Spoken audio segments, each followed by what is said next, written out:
আজি সংগীবিহীন, মই আজি সংগীবিহীন।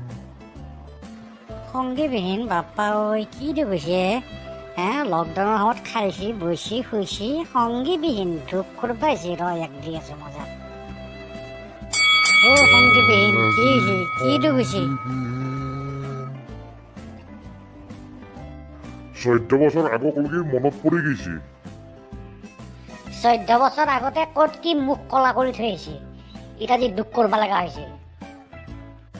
14 বছৰ আগতে অনুৰাধা চিনেমা হলৰ সেই যে কণাৰ চিটটোত তোমাক আৰু মোক তোমালোকৰ দেউতাই একেলগে দেখিছিল।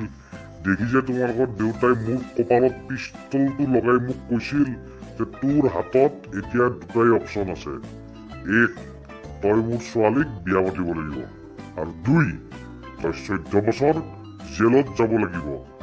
আজিৰ এই দিনটোতেই মই যদি সেই দুই অপশ্যনটো মানি ললো হয়, আজি মই জেলৰ পৰা মুক্তি হলো হয়। মানে বাপেৰৰ মূৰটো